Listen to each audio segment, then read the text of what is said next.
Dobroveče svima, dobrodošli i dobrodošle na 166. sednicu Komisije za žalbe Saveta za štampu, poslednju u ovoj 2025. godini. Danas imamo na dnevnom redu 3 žalbe, tako da eto, predlažem da počnemo. Tu su nam gosti i gošće, pa i njih pozdravljamo. Da, samo za početak, za one koji nisu čuli, poslednja žalba koja je bila danas na dnevnom redu, Mihajlo Alić Alo, rešena je tako što je tekst uklonjen i onda nećemo to danas razmatrati. Ajmo od početka, onda Marko Lens, Glas javnosti. Dakle, žalba se odnosi na tekst koji je objavljen 14. novembra na portalu Glas javnosti pod naslovom Prvoklasni falsifikator na misiji uništenja srpskog zdravstvenog sistema. Marko Lens, Interpol i Europol se uključuju u istragu. Ako možemo samo se čujemo, čovjek sa 4 identiteta. Žalitelj je naveo da je objavljivanjem spornog teksta povređena obaveza novinara da poštuje privatnost ljudi o kojima pišu, kako je predviđeno glavom 6 kodeksa novinara, jer su objavljeni njegovi lični podaci koji su zaštićeni, a za koje ne postoji bilo kakav javni interes da budu objavljeni. U isto vreme misli da je povređeno i načelo poštovanja dostojanstva koje je propisano tačkom 3 poglavlja 5, po kojoj su novinari dužni poštuju princip nenanošenja štete.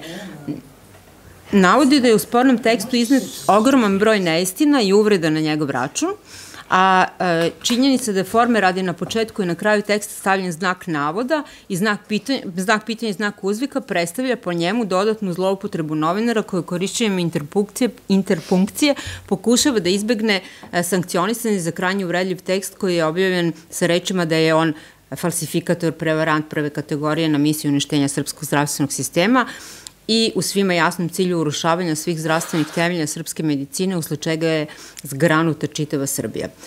Takođe je naveo da je objavljivanjem teksta povređena i dužnost novinara iz glave 1 kodeksa, koja tako što su objavljene neistinite informacije bez provjere činjenica i bez pravljenja jasne razlike između činjenica, komentara, pretpostavki i nagađanja, i od redakcije nismo dobili nikakav odgovor na žalbu. Hvala, Goco. Imate predlog odluke pred sobom, tako da otvaram diskusiju ako neko želi da... Milena? Pa, meni je žao što je, mislim, ovaj tekst jedna propuštena prilika da se napiše dobar istraživački tekst. I mislim da kada se uzme u obzir ovaj naslov, kada se pogleda i da što se nekoliko puta provlači kroz tekst, da je u pitanju falsifikator i pominje se Interpol i Europol koji nikako nisu dovedeni u vezu zapravo sa podnosiocem žalbe. Nažalost, mislim da treba da usvojimo ovu žalbu i saglasna sam sa predlogom odluke. Kažem nažalost jer mislim da je to zaista sa činjenicama, jednostavno tekst nabacuje činjenice koje nikako ne dovodi u vezu sa pretpostavkom koju iznosi u naslovu i to je prosto veliki novinarski promašaj. Jedino sa čim se ne slažem iz predloga žalbe, samo sekund, da je povređena privatnost jer se tekstom zadire u privatan život žalitelja bez jasnog osnova i veze sa javnim interesom. Sa tim delom obrazloženja se ne slažem. Možda je povređena privatnost objavljivanjem njegove fotografije bez pristanka, ali što se tiče podataka o njegovom obrazovanju, oni su javno dostupni koliko sam ja shvatila. Aha, na promenu imena, da, pa mislim da nije obrazložen javni interes u samom tekstu, da, ali da s obzirom na to da se radi o osobi koja je na javnoj funkciji, nije nebitno i dalje mislim da to nije povreda privatnosti, prosto ljudi koji su na javnom položaju moraju da trpe više od ostalih, tako da mislim da...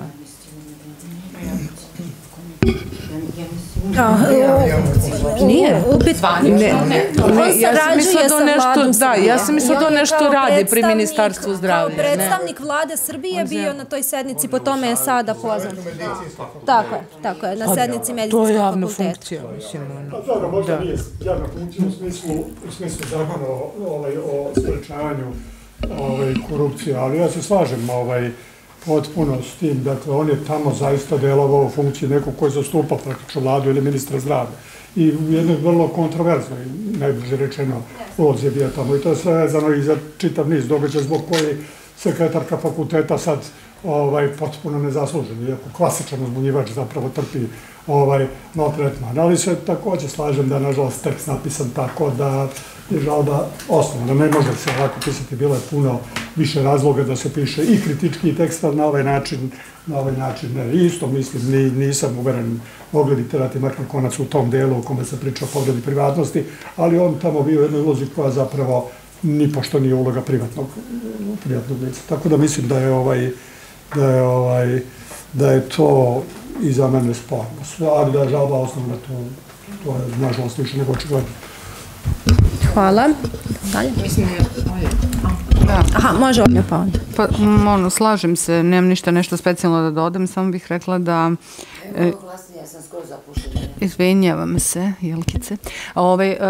Kažem, mislim da je propuštena šansa da je možda redakcija ovog medija mogla da ne objavi anonimno pismo nečije, jel?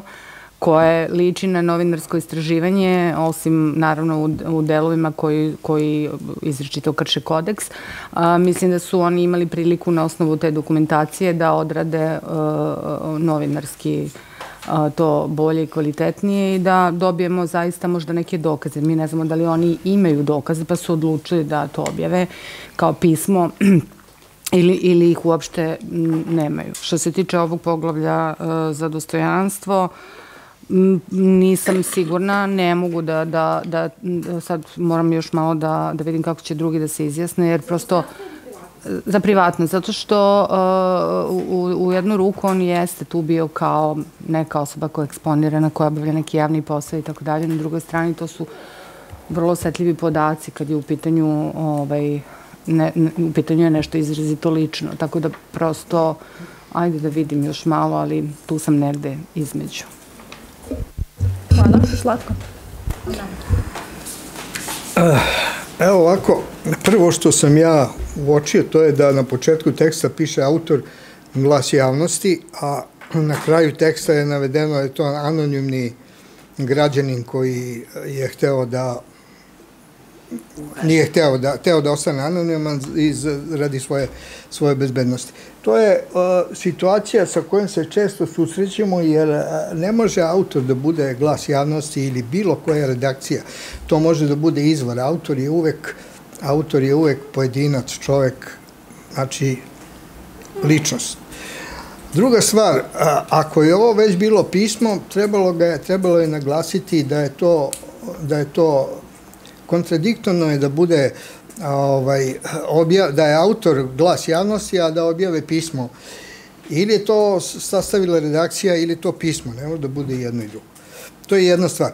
Druga stvar, komisija, mi, koliko ja razumem, ne utvrđujemo da li je nešto istinito ili nije, već kako je napisano i da li je napisano u skladu sa kodeksom. Ovde imamo u ovom tekstu niz podataka, imamo navedene izvore za skoro sve podatke, imamo faksimile za pojedine navode. Za taj tekst podnosilac žalbe kaže da je sadrži ogroman broj neistina, ali ni u žalbi, niti u demantiju koji nije poslao, ne navodi koje su to neistine, a veoma su ozbiljni navodi.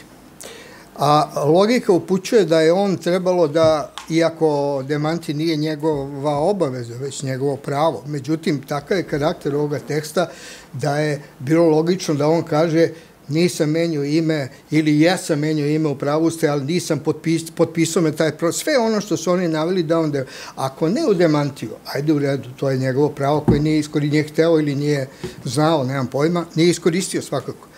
Ali je to mogao da navede u žalbi.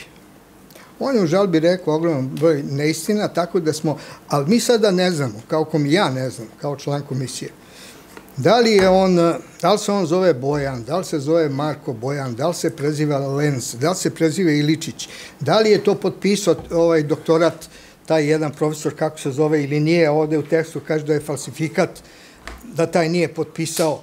Ne zna se Zamlakar da li je falsifikovao potpise. Ja ne znam da li je on na Oxfordu postao doktor nauka epidemiologije ili hirurgije, to se ovde dovodi u ovaj. I u takvim okolnostima, kad ne znam šta je istina, šta nije istina, a ne mogu da nismo u situaciji, niti nam je posao da mi to utvrđujemo, ja ne mogu da glasam za predloženi 5/3, to je... Ne, 5/3. To. Znači što ne znam. Možda je istina to što piše, možda nije istina, on nije ništa demantovao, samo je rekao da nije istina, ja ne mogu o tome, znači ja mislim da tu nema prekršaja ovog poglavlja, ove tačke. Dalje, ovi tekstovi su, ovi podaci u tekstu su, odnose se na profesionalnu karijeru podnosioca žalbe koji je javna ličnost u smislu da ga je u Savet medicinskog fakulteta postavila vlada i predsedavao je sednicom tog jednom od, da kažem, najspornijom, ali jednom od spornih sednica tog saveta posle promene rektora. Molim? Dekana, da, izvinjam se. I s obzirom da mislim da u interesu javnosti je da zna profesionalne podatke o karijeri jedne javne ličnosti kao što je podnosila žalbe. Prema tome, iz tog razloga ja ne mogu da glasam i niti ću da glasam i da je prekršeno 6/1. A 6/1 je privatnost. Jeste. I na posledku, čak i ovakav tekst kakav je po mom mišljenju mogao da prođe kodeks kroz iglene uši. Da nije bilo ovih, bez ikakve potrebe, navoda da je on prvoklasni falsifikator, da je prevarant prve kategorije, bez obzira što je tu stavljen znak pitanja, a to je manir da kad hoćeš nekog da uvrediš, ti onda napišeš najgore stvari, pa staviš znak pitanja i onda kažeš, pa u stvari mi ne znamo, ali su napisali, i čak u naslovu.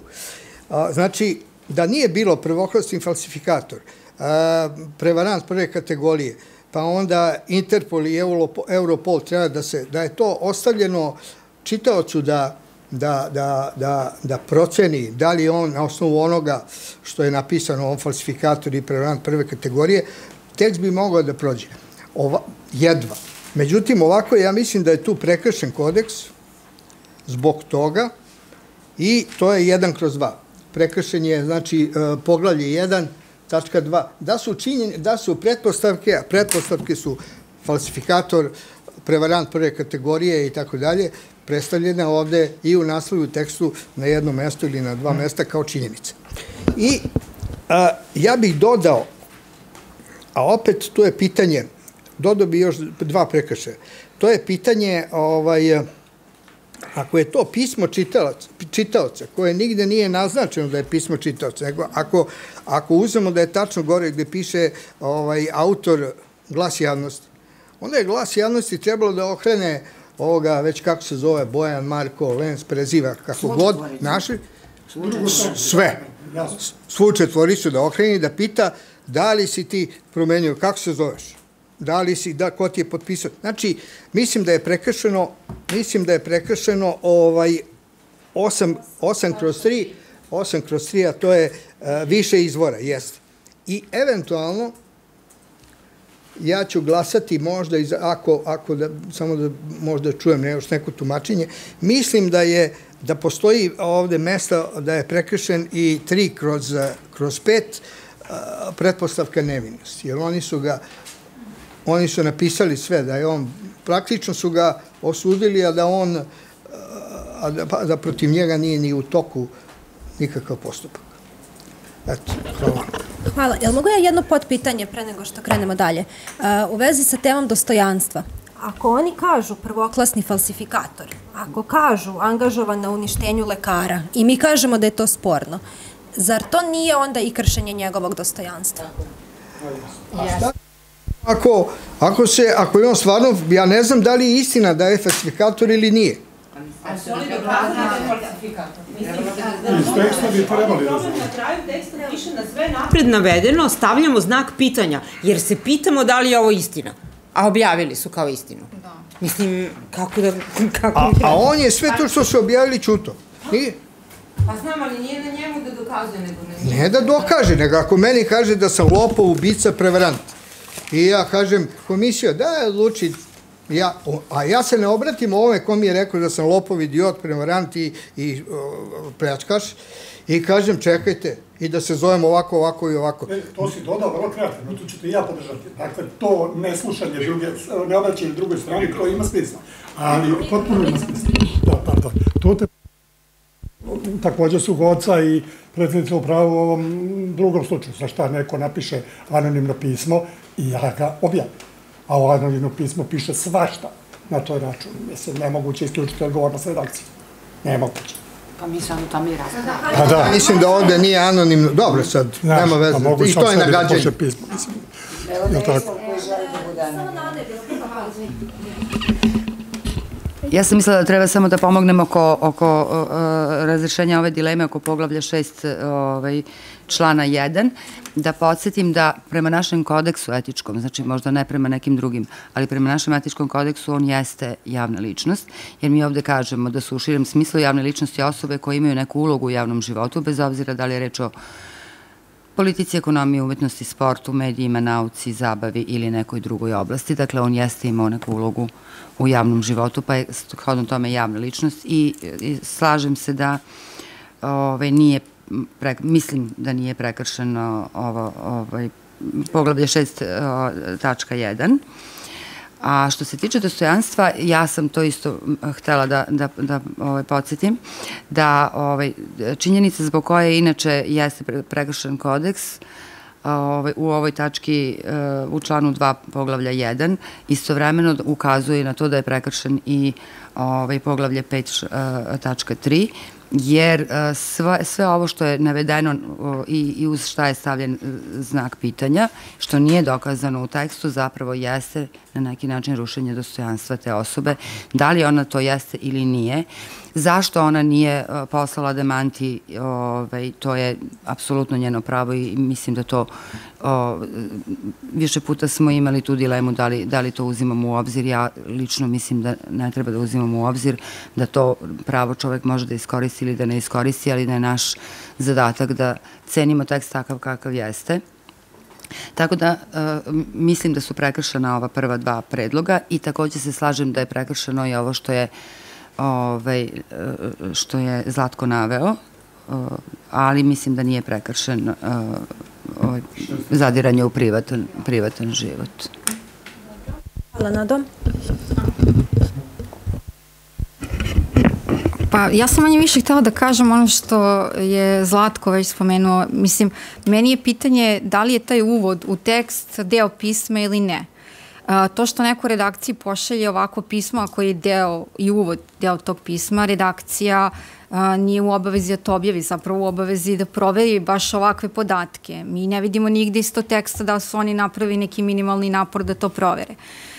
Druga stvar, tako može svako svakome da napiše i da na kraju redakcija nas na kraju stavi pa pitanje da li je ovo istina. Mislim, prosto to je kršenje kodeksa 1/1 i tu zapravo nema za mene ništa sporno, ali slažem se, ne mislim da je zaštita privatnosti prekršena. Mislim da jeste važno ako je neko, na neki način jeste važno ako je neko više puta menjao ime, to jeste podatak. Sada, kako je se došlo do tog podatka, to je pitanje, ali je pitanje koje bi trebalo postaviti redakciji u smislu da su oni to proverili ili su uzeli zdravo za gotovo da je prosto neko to napisao. Mislim, previše je ovde ozbiljnih podataka da bi neko objavio to kao jedno pismo čitaoca. Prosto to je trebalo istražiti i reći ovo je redakcija uspela da proveri, delove nismo uspeli da proverimo i to je to.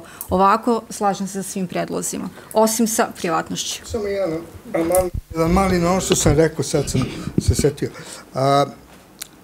Oko promene imena, nije ovde suština, on je mogao, bilo ko je mogao, 10 puta da menja ime, nego je suština, nije stvar u tome, nego je stvar što je on pod različitim imenima sticao i verifikovao različite diplome. U različitim državama. U različitim državama. To je problem. I kažem, to su ogroman broj ozbiljnih podataka. Problem je isto vreme, čak. To nije problem. I to je u interesu javnosti da se zna kako je, i mi i dalje ne znamo pod kojim imenom, kako se on zove. Mi ne znam, ja ne znam. Kako se na kraju zove? Ali ne znam i da li je šta je od ovoga tačno, to je suština. Pa znam, ali oni imaju u tekstu izvore, pa imaju sajtove, pa imaju faksimile, znači nije sve izmišljeno ili nije deo izmišljen ili ne zna se šta je izmišljeno.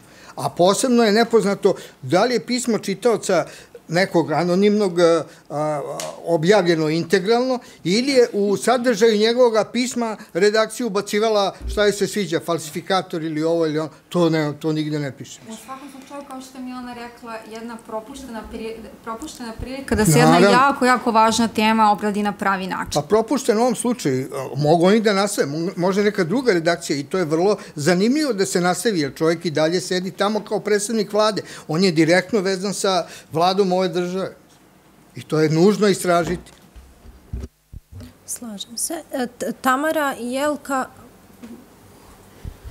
Ja se slažem sa predlogom odluka. Ovo sad sve o čemu Zlatko priča zapravo je pokriveno tačkom, poglavljem 1, tačkom 2, nisu jasne razlike između činjenice i nagađanja. A to je inače jedna užasno opasna tačka, mislim, tačka koja se često krši u našim medijima i koja ima jezive posledice najčešće. Tako da mislim da je to apsolutno pokriveno tom tačkom, sve to o čemu je Zlatko govorio sada. Ja bih samo kratko da se osvrnem na poštovanje dostojanstva. Ja na kraju ne znam zašto u kodeksu, zašto smo stavili dostojanstvo i ugled u isto poglavlje. Ne znam, danas recimo kad bih učestvovala u radu na kodeksu napravilo bi tu neku razliku, neko odvajanje. Jer nije isto. A mi smo na neki način to identifikovali. Tako da ovde jeste povređen član 3 tačke 5, poglavlja 5 poštovanje dostojanstva, ali nije povređeno dostojanstvo nego njegov ugled. Različite su pojmovi. Eto. Tako da ako možemo da insistiramo na povredi ugleda, a ne dostojanstva. Hvala, Tamara, slažem se. Jelka. Ja se manje više slažem s onim što je Zlatko rekao, to je saglasna sam. Znači, nema spora da je pre svega zbog naslova i tih silnih znakova pitanja poglavlje 1, član 2 prekršeno, znači istinitost izveštavanja i ovo što je sporan je način na koji se prezentira to sve. Međutim, ja ne vidim da imamo član 3, poglavlje 6 i poglavlje 5 i član 6 poglavlje 1, mislim da, znači ovo, Milena je prvo osporila poslednji predlog, poglavlje 6, član 1, a ja osporavam i ovo i moram da pitam, stvarno ne znam kako ste zaključili koja od 4 ličnosti je ovde povređena. Izvinim, možda malo zvuči grubo što to pitam, zato što čovjek stvarno ima nekoliko identiteta. Nekoliko identiteta i ne znam koji je povređen. Toliko. Hvala. Jel hoće još neko nešto da doda? Imamo sad više stavki oko kojih treba da se izjašnjavamo. Možda da idemo jednu po jednu. Da li sam dobro zapisala, Zlatko je predošao tačka 3 poglavlja 8 i tačka 5 poglavlja 3, je li tako? Da. 8.3 i 3.5. 8.3, jesu. To je više izvora i 3.5 to je pretpostavka nevinosti. Jesu. To sam ja dodao, odnosno ja sam predložio, ja ću izjašnjavati ovo. Da idemo tačku po tačku, da. Da, sve.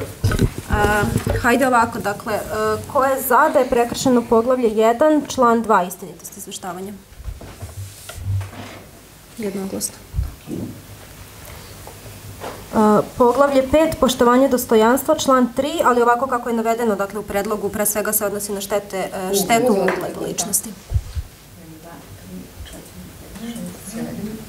7, jel? Protiv? Protiv? Protiv. 3. I to je to, ali tako 10 nas je. Poglavlje 6, član 1, privatnost. Ništa.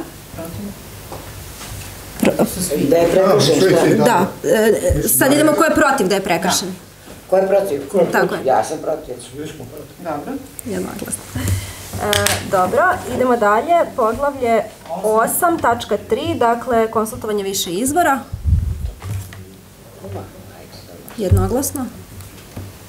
I poglavlje 3.5, pretpostavka nevinosti. 1, 2, 3, 4, jel? 1, 2, 3, 4. Protiv? 1, 2, 3, 5, 6. Ok. Rezime, znači prekršene su tačka 2 poglavlja 1, tačka 3 poglavlja 5, tačka 3 poglavlja 8, je li tako? Da. Tačka 3 poglavlja 8, tačka 3 poglavlja 5 i tačka 2 poglavlja 1. Tačka 3, 5, da. Da, dobro. Dobro, hvala vam. Idemo dalje na sledeću šalbu. Da. Udruženje građana stanari Terazijske terase i ovde je jedan predstavnik udruženja.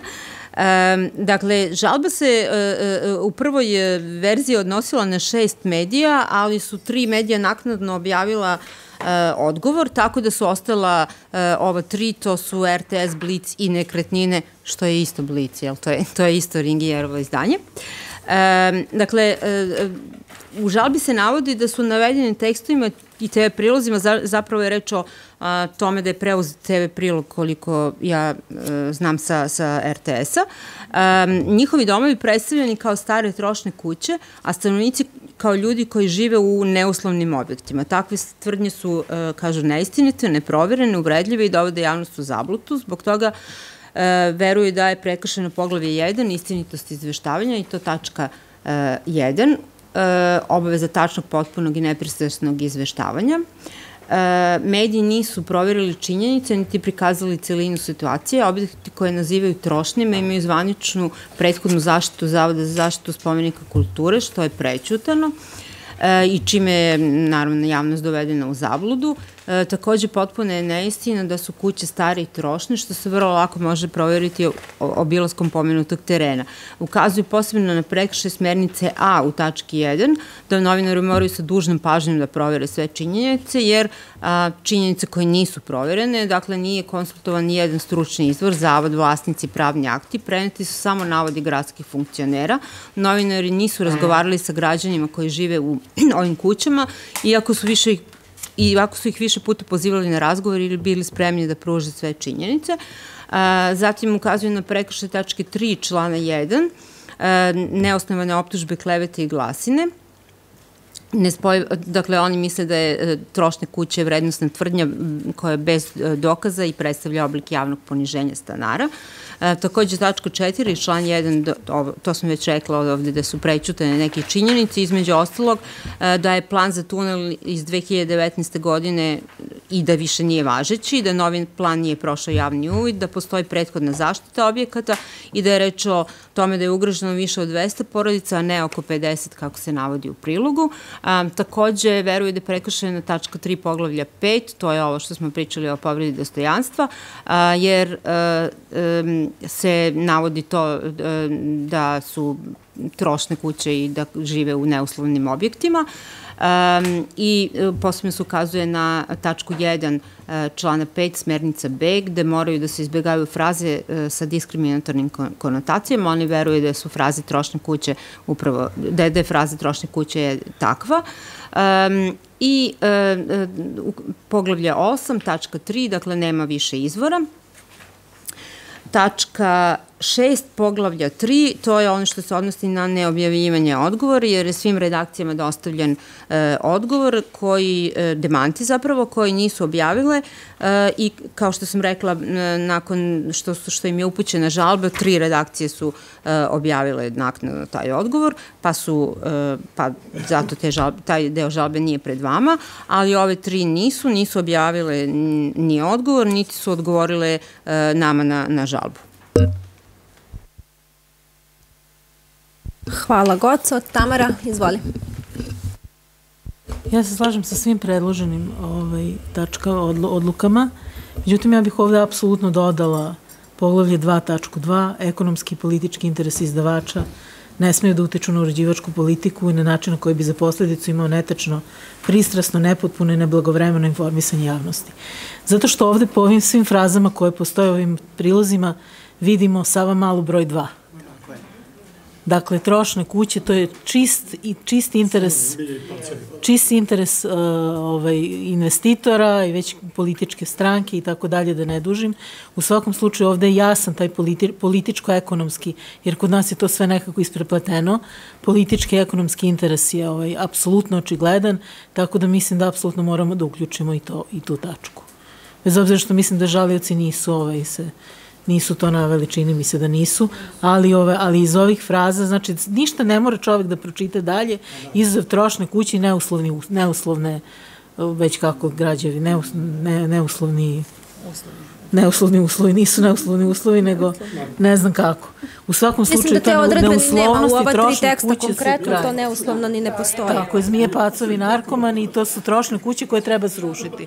Mislim, stvarno, da li je realno da to piše? Sporno je samo, znači, stare trošne kuće, to je sporno. Ovo neuslovno se u ova 3 konkretna teksta ne pominje. Da, oni se žale na to, ja to nisam baš obratila pažnju. Možda se pominje u ovim tekstovima, u medijima koji su objavili odgovor, ali u ova 3 koja su pred nama, ne. Nema veze, ali stare trošne kuće ne odgovara istini i predstavlja frazu koja je već korišćena u sličnim situacijama. Hvala, Tamara. Ja podržavam potpuno ovo predloženo i naravno podržavam i Tamarinu intervenciju. Isto to mi je čak prvo upalo oči, od mi je reč ista ekonomska i politička logika koja je dominirala u Savamali, kad su rušili ljudima kuće u Hercegovačkoj. Usput, to je moj kraj, ima tamo i stariji trošne kuće, ali daleko od toga da se svoje stariji trošne, to nema govor. Tako da bi svakako podržali Tamarin predloga da je žalba osnovna i bez sluma. Hvala, Tamara, što si to spomenula, zato što upravo je to bila moja asocijacija kad sam pročitala tekst i demanti. Mislim da je organizacija jako dobro reagovala, što su napisali demanti i poslali redakcijama i naše kolege u tim redakcijama takođe su svesne Savamale i takođe su svesne kako je to izgledalo pred početak dešavanja tamo i žalosno je što nisu prepoznale da treba da objave i drugu stranu priče, demantni glas građana tamo. Ja se izvinjavam, ja mislim da ovdje nije stvar da nisu prepoznali, nego nisu hteli.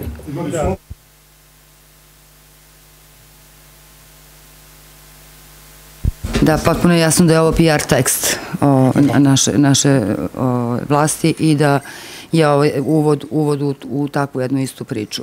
Tako da potpuno se slažem sa ovim predlogom Tamarin. Hvala vam. Filipa.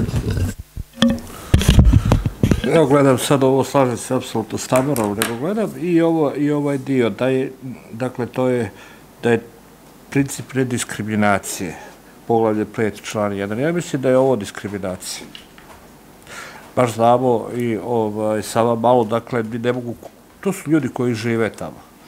I već kad žive u tim starim trošnim kućama, dakle, pa oni ništa nisu uradili, da te kuće ne bi trebalo srušiti. Otprilike ja to tako čitam. Dakle, to su neki ljudi koji žive u zapuštenim kućama, nikakvim, i bit će bolje svima ako se sruši. To je ona isto priča, kad već govorimo o Savamaloj.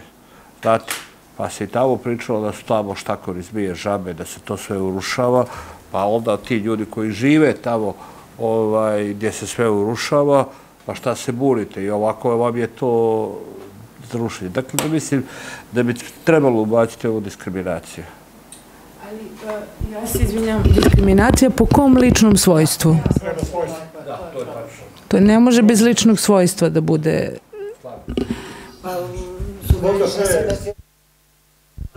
Ali mi ovdje dokazujemo... Ja isto mislim da je dostojanstvo, da. Nije sve u pitanju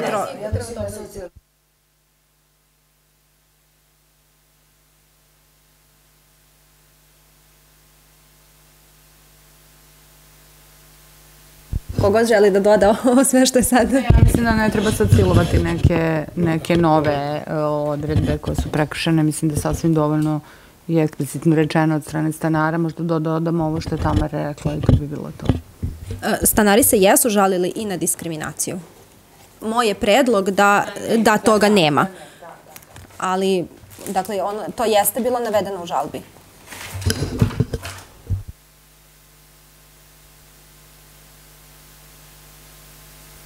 Razumljivo je da se oni osjećaju diskriminisano, ali s obzirom da nema tog ličnog osnova, ja mislim da nije to prekršeno.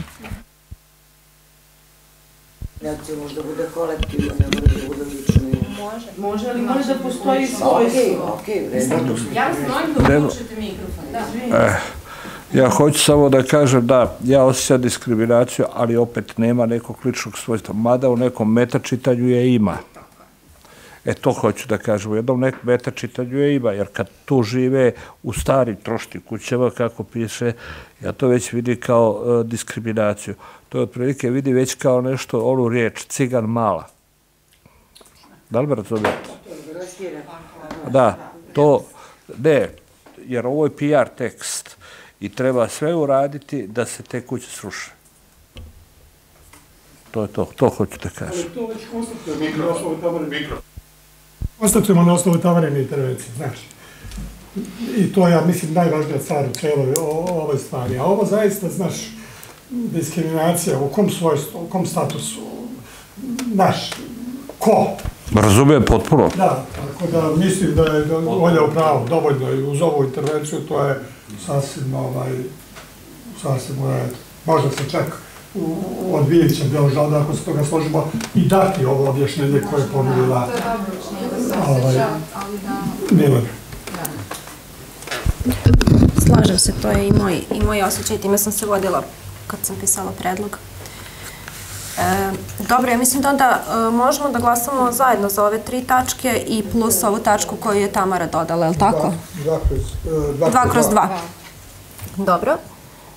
Dakle, poglavlje 1, član 1, poglavlje 3, član 6, poglavlje 8, član 3 i poglavlje 2, tačka 2. Ko je za? Jednoglasno. Hvala vam. I prelazimo na poslednju žalbu u ovoj godini. Da. Ovako, ovo je malo, neobična u stvari žalba. S obzirom na to da bih ja u nekakvim normalnim okolnostima, i pričali smo Sanja i ja o tome, pre ovo poslala nekom sudu časti nekog novinarskog udruženja nego što bismo se mi ovim bavili, s obzirom na to da se odnosi na ponašanje novinara više nego na medijski sadržaj, ali žalba je podneta nama, to jeste nekakav medijski sadržaj s obzirom na to da je objavljen na portalu, odnosno na Facebook strani tog portala. Predsjednik Skupštine grada Niša, Igor Novaković, dakle, žali se na Nišku inicijativu zbog toga što, zbog ovih priloga koje ste videli kako je predstavljen, i on kaže da ovo je deo, znači u kontinuitetu prilozima javnim nastupima sam kriminalizovan, javno sam etiketiran, da od mene se pravi narkoman bez ikakvih dokaza, sudske odluke, izdvajaju se delovi mojih izjava iz konteksta, montiraju reči i rečenice izgovorene na konferencijama za medije iz skupštinske govornice, selektivno i netačno se izveštava, prećutkuju činjenice koje su ključne za razumevanje događaja. Na taj način se proizvode slika o meni kao licu koje je već osuđeno, a ne kao građanju koji uživa pretpostavku nevinosti. On kaže da je svestan toga da je javna ličnost i da ima suženo pravo na privatnost, ali da svejedno ovo izlazi iz okvira dozvoljene kritike javnih funkcionera, da on ne traži zaštitu od kritike, ali traži zaštitu od javnog blaćenja ovakvim montažama i lažima. Sad, nije on baš najbolje postavio ove tačke na koje se žali, naveo je član 1 preambule, što, mislim, nije baš nešto na što se može žaliti, ali svejedno to odnosi se na obavezu istinitog, potpunog i blagovremenog informisanja. Zatim ukazuje na obavezu poštovanja pretpostavki nevinosti i zabrane proglašavanja bilo koga krivim pre pravosnažne sudske odluke, na zabranu prećutkivanja činjenica koje mogu bitno da utiču na stav javnosti i sad ovo, ne znam, član 10 zaštite novinara koji poštuju kodeks, to nisam baš ni razumela, da. U odgovoru na žalbu urednik portala Srđan Nonić, ja teško sad mogu baš i da protumačim ovaj odgovor, iskreno rečeno, da. Pročitali ste, pa ne bih da prepričavam, on se ovde referiše na neke naše prethodne odluke u vezi sa nekim njegovim žalbama. Ukratko, ne želi da polemiše sa Novakovićem, eto, mislim. I obavezuje se da će objaviti odluku Saveta za štampu kakva god bude. I da.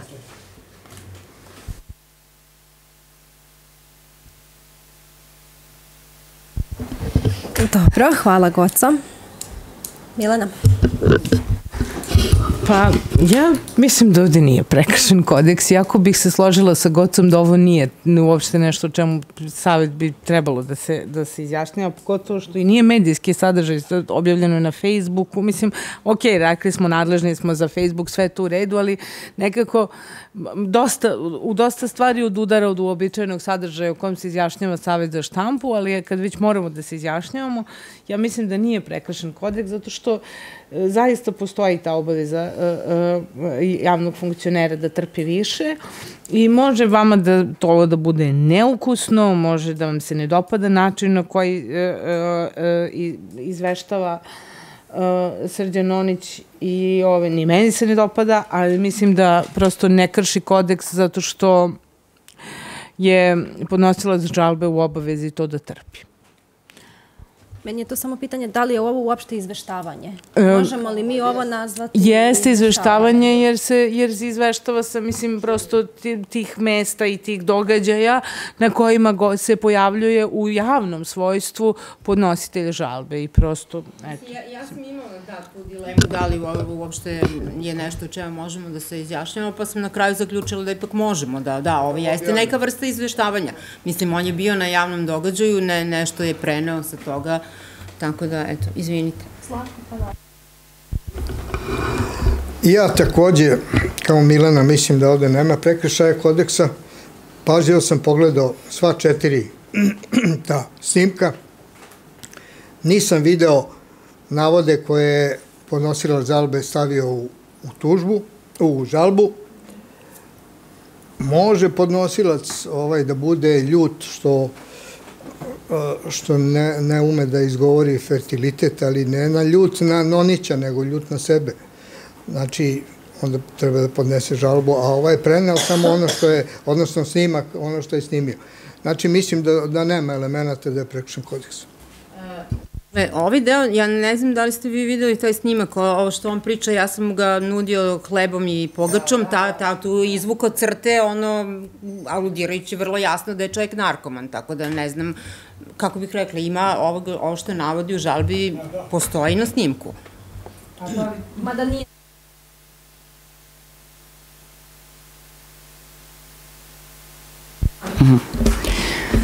Ja nemam dilemu da je prekršen kodeks, zaista. Ja sam pogledala sva 4, izdvojila bih možda samo onaj 3, gde on postavlja pitanje o toj nepravosnažnoj presudi. Znači, to se može negde smatrati traženjem informacije neke. Što se ovog prvog snimka tiče, to je performans jedan koji ne priliči novinarima. Gde ste vi videli da novinar ide, nosi soju pogaču i secka je kao kokaj. Mislim, to je stvarno krajnje neukusno i to zaista potpada pod ovo odgovornost za etiku javne reči. I mislim, on tamo nastupa kao novinar, on ne nastupa tamo kao neko drugo lice, nego baš u svojstvu novinara. I to se naravno objavljuje na formalno Facebook stranici jednog medija. Tako je. I isto tako mislim i da je prekršeno načelo zaštite dostojanstva ličnosti, zato što mislim da su ovi titlovi posprdni, da možda čovjek zaista ima problem i izgleda kao da malo teže govori i da je to jako ružno na taj način. Prosto, druga stvar bi bila da je on recimo u onom 4. prilogu, što bi bilo logično da je novinarski pristup, da se osvrne na činjenicu da on barata pogrešnim podacima, odnosno da smatra da je 1,6 manje od 1,36 i da kaže da ni to nije dovoljno. To su neke stvari, to su neke izjave koje bi trebalo komentarisati zaista, ali umesto toga se on fokusira na to kako je izgovorena ta inače teško izgovorljiva reč I mislim da na taj način jeste zaista prekršio dostojanstvo njegove ličnosti. Takođe mislim da nije slučajno ni to što ga svaki put snima prilikom silaska niz stepenice. Meni je to zaista zasmetalo. To deluje kao, prosto se vidi da je čovjeku teško da siđe niz stepenice. Mislim, nije bilo potrebe da se to na taj način radi. Ja smatram da to jeste prekršen kodeks. Hvala, Nado. Izvinjavam se, samo još nešto bih dodala. Srđan Onić u svom odgovoru kaže da iako njegov medij nije prihvatio nadležnost Saveta za štampu, ja sad pitam zašto taj medij nije prihvatio nadležnost Saveta za štampu ako vrlo često koristi Savet za štampu, znači u poslednjih kako god. Znači, prosto se postavlja pitanje zašto taj medij nije prihvatio nadležnost Saveta za štampu. Hvala. Evo sad, možda ovo je delimično objašnjenje, sad možda nisam u pravu. Dakle, on je nekada davno, pre nekoliko godina, kad je počeo taj njegov medij da radi, podneo zahtev da prihvati nadležnost Saveta za štampu. U tom trenutku mi smo imali uslov da redakcija mora da ima 3 novinara. On nije imao 3 novinara i nije mogao da bude primljen. Mi smo kasnije to promenili, on nije ponovio zahtev, možda ne zna da je to promenjeno. Eto, mislim... Ok, onda se izvinjavam, zaista i povlačim ovo što sam rekla, to onda...